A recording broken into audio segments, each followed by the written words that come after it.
Hello everyone, very good morning to all of you. So हमने civics का chapter second start किया है, understanding secularism. Lecture first में हमने आपको सेकुलरिज्म का थोड़ा सा बैकग्राउंड समझा दिया, उसका हिस्टोरिकल बैकग्राउंड और सेकुलरिज्म की एक तरीके से एक्चुअल मीनिंग क्या है, कुछ एग्जांपल्स के साथ हमने डिस्कस कर ली थी। सो अभी मूव करते हैं। जब हम बात करते हैं ना इंडिया की या किसी भी अगर वर्ल्ड के कोने में जाएंगे तो मेजॉरिटी जो रिलीजन है कुछ इस टाइप के मिलते हैं। जैसे बोल रहे हैं ना, हिंदुस्तान, जैनिज्म, बुद्धिज़्म, हमारे वहाँ रिलीजन्स है ना। हमारी कंट्री सॉरी हमारे वहाँ रिलीजन है हिंदुइज्म, हमारे वहाँ जैनिज्म है, बुद्धिज़्म है, सिखिज़्म है, इस्लाम है, क्रिश्चियनिटी है। टोटल अगर काउंट करें तो टोटल 6 रिलीजन प्रीडोमिनेंटली हमारी कंट्री में एग्जिस्ट करते हैं और इसमें सबसे ज़्यादा मेजॉरिटी पॉपुलेशन मानने वाले जो लोग हैं वो हिंदुइज्म है। इन सब में से ये जो वाइट कलर वाले वर्ड्स है क्या बता रहे हैं? इंडिया, इंडियन, क्या बता रहे हैं? इंडियन बता रहे हैं। नहीं, ये हमारे वहाँ की क्या है खास बात है कि हमारे वहाँ इतने टाइप के रिलीजन्स जो है मिलते तो हैं। हमारे वहाँ 6 टाइप के रिलीजन्स मिलते हैं। अब क्वेश्चन ये उठता है कि हम सच में सेकुलर हैं कि नहीं है। ये तो बात की बात है, क्योंकि हमने सेकुलरिज्म की डेफिनेशन क्या पढ़ी थी कि गवर्नमेंट और द अदर एंटिटीज, जब बोलते हैं ना अदर एंटिटीज, उसमें schools, office, doctors, engineers, teachers, ढेर सारे जो भी प्रोफेशनल्स हो गए, जो भी हमारी सोसाइटी हो गई, उनकी भी बात होती है। गवर्नमेंट या कोई भी गवर्नमेंट की ऑफिशियल वो एग्जिस्ट कैसे करना चाहिए कि रिलीजन एंड गवर्नमेंट दोनों एक दूसरे से क्या होना चाहिए, कंप्लीटली सेपरेट होना चाहिए। ये किसका डिमांड था? सेकुलरिज्म का। अब ये जो सेकुलरिज्म वर्ड है इसका एक और मतलब होता है क्या कि they can choose not to be part of the any religion. Secularism ये भी कहता है कि हमारा मन, हम जो है 6 रिलीजन्स हमारे पास ऑफर हैं, हमारे मन है, इच्छा है कि हम माने, और हमारा मन कहता है कि किसी चीज़ को ना माने और किसी भी रिलीजियस मूवमेंट का पार्ट ना बने। तो वो भी किस में इंक्लूड है? सेकुलरिज्म का। यानी रिलीजन को एक तरीके से बंद कर देना है कंप्लीटली। किससे? रिलीजन को बंद कर देना चाहिए, गवर्नमेंट से टोटली सेपरेट कर देना चाहिए।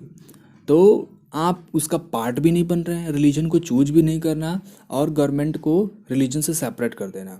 ये दोनों में क्या इंक्लूड है? Secularism. You don't need religion to have morals. एक कोट है उसमें बोला कि you don't need religion to have morals. आपके पास ना अगर कुछ एक तरीके से वर्चूज हैं, कुछ गुड है, कुछ आपके अंदर क्वालिटीज हैं, तो वो होने के लिए ऐसा नहीं कि आपके पास कोई रिलीजन होना चाहिए। If you can't determine the right और फ्रॉम रॉन्ग, अगर आप सही और गलत में फ़र्क नहीं समझ पा रहे हैं, देन यू लैक एम्पैथी। तो ये आपकी सोच का फ़र्क है, आपकी ये सोच की फ़र्क है, आपकी मेंटलिटी का फ़र्क है, नॉट रिलीजन। ये धर्म में, धर्म का कोई दोष नहीं है, इसमें धर्म का दोष नहीं है। कई लोग कहते हैं ना सोसाइटी में, एग्जाम्पल्स देते हैं कि अरे देखो कितना नास्तिक है, कभी मंदिर नहीं जाता, देखो कितना नास्तिक है, कभी कुरान नहीं पढ़ता, देखो कितना नास्तिक है, ये नहीं करता, भगवान की कभी पूजा नहीं करता, ठीक है, या करता या करती। तो ये जो सोसाइटी में हमारे ऊपर टोंट मारे जाते हैं, एक तरीके से ये मारे जाते हैं ना। या फिर आप जो है अगर अपने ट्रेडिशनल ड्रेसेस नहीं पहनते हैं, अगर सब सोच करिए आप हिंदुइज्म से बिलोंग कर रहे हैं, तो आप एज अ गर्ल चाइल्ड हैं, आप जो है हो गया कि सलवार सूट्स वाली कमीज़ पहननी है, बॉयज हैं तो कुर्ता पैजामा पहनना है एक तरीके से। तो ये चीज़ें जब नहीं पढ़ते हैं तो हमारे ऊपर क्या किए जाते हैं? कमेंट किए जाते हैं। तो अब ऐसा तो है नहीं कि जो सलवार सूट पहनेंगे उनके पास तो भरपूर मोरल्स भरे होंगे, वो दूसरों के रिस्पेक्ट करते हैं, रिस्पेक्ट करेंगे, एक दूसरे को प्रणाम करते हैं, बड़ों का आदर सम्मान करते हैं, तो ऐसा करेंगे। और जो जीन्स पहन तो वैसा नहीं करते होंगे, ऐसी है क्या? चांसेस है क्या? तो रिलीजन होना मोरल्स की गारंटी नहीं देता है। अगर आपके पास religion, you don't need religion, आपके पास अगर मोरल्स की ज़रूरत है तो रिलीजन का होना क्या ज़रूरत है उससे? बिल्कुल नहीं, बिल्कुल नहीं होना चाहिए। और साथ में क्या गलत है क्या सही है, सपोज करिए आज की सोसाइटी में अगर आप सपोज करिए घर से बाहर जाते हैं दोस्तों के साथ घूमने, तो आप अगर बेबी बॉय हैं तो बात समझ में आती है, अगर बेबी गर्ल है तो पेरेंट्स आपके ऊपर कहेंगे देखो इसके अंदर संस्कार नहीं है, इसके अंदर में संस्कार, जब बोलते हैं ना संस्कार तो बात आती है मोरल्स की। अब संस्कार क्यों उन्होंने कहा, क्योंकि वो एक तरीके से रिलीजियस कंजर्वेटिव माइंडसेट के व्यक्ति हैं, जो ये आपसे कहना चाहते हैं कि अगर आप हिंदुइज्म या किसी भी पार्टिकुलर रिलीजन से बिलोंग करती हैं तो उसमें कन्याओं को घर से बाहर नहीं जाना चाहिए, नहीं जाना चाहिए। तो अगर आप नहीं जा रहे हैं तो इसका मतलब आप मोराल्स को मान रहे हैं, मोराल्स को मान रहे हैं, लेकिन आप जाते हैं तो मोराल्स को नहीं मान रहे हैं। तो क्या जाना गलत है? तो नहीं गलत है। क्यों? क्योंकि हम एक तरीके से सेकुलरिज्म पे बिलीव करते हैं कि हमारे अंदर मोराल्स हैं।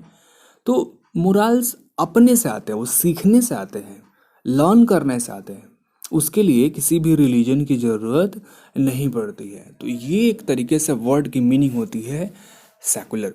तो अगर आप अपनी इंडियन सोसाइटी में इधर उधर घूमेंगे ना, तो बहुत कम ही ऐसे लोग मिलेंगे जो टोटली 100% सेकुलर हैं, या यूँ कहें तो कम्प्लीटली नहीं है। क्यों? क्योंकि हर बात में उनको अपने रिलीजन को सड़नी होती है। किसी स्कूल्स में जाइए, किसी भी आप घर में जाइए, बहुत सारे डिफरेंट के देवी देवताओं की हम लोग पूजा पाठ करते हैं। या फिर आप लोग कुरान पढ़ते होंगे जाके अपने उसमें कुरान पढ़ते होंगे ना जाके अपना मस्जिद में, तो वहाँ पे भी देखेंगे तो ये सारे के सारे रिलीजियस फैक्टर्स को हम एक तरीके से सेपरेट नहीं कर पाते हैं।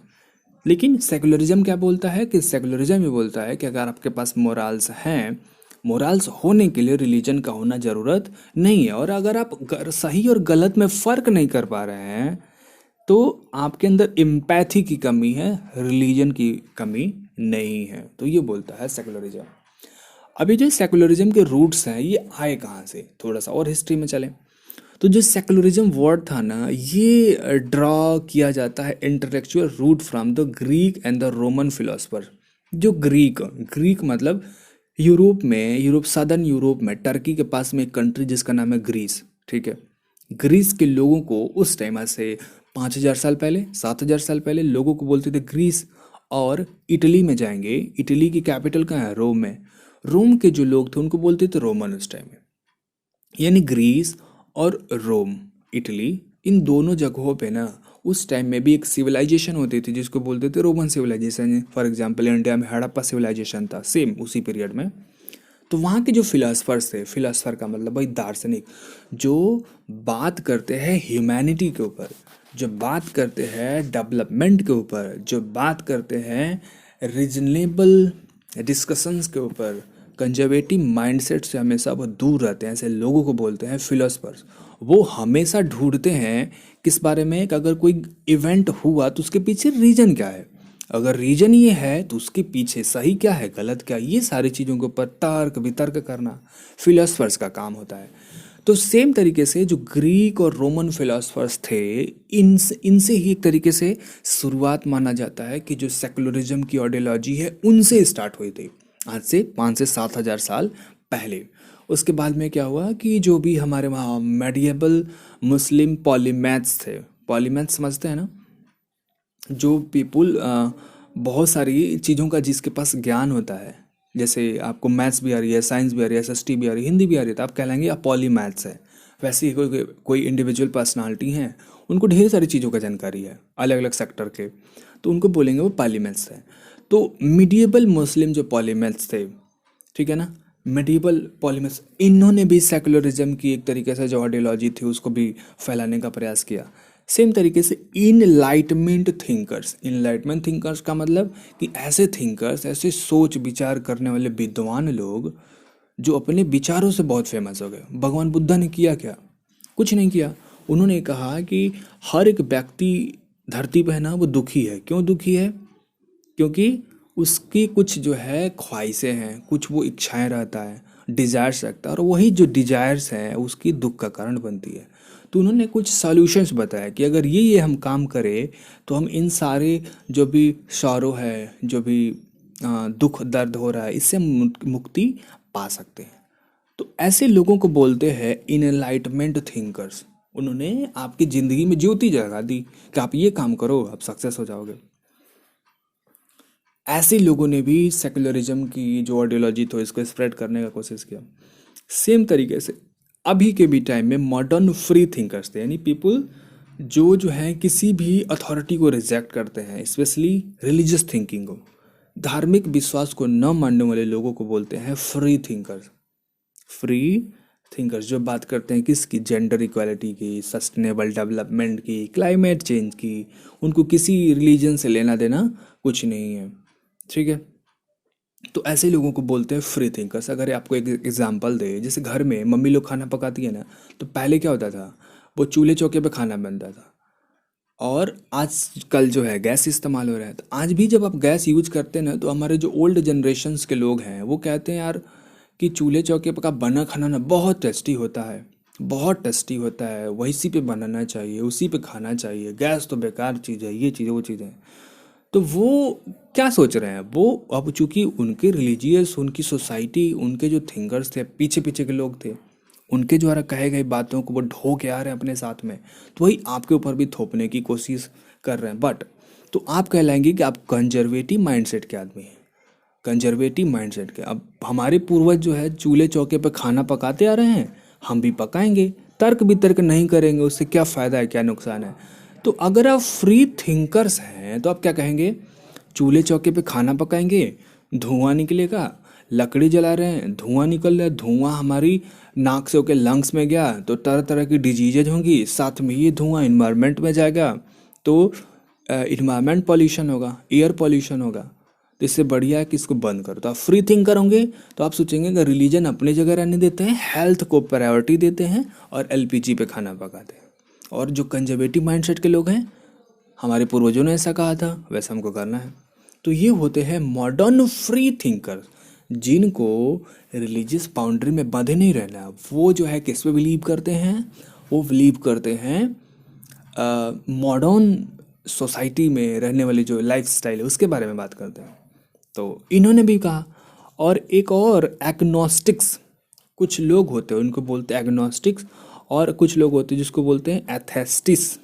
एथेस्टिस जो नहीं बोलते हैं कि भगवान को नहीं मानता, उसके लोगों को बोलते हैं वैसे लोगों को बोलते हैं एथेस्टिस्ट। और एग्नोस्टिक्स का मतलब भी जो लोग भगवान में बिलीव नहीं करते हैं या फिर कुछ भी एग्जिस्ट नहीं करते हैं, हमेशा इक्वालिटी की बात करते रहते हैं।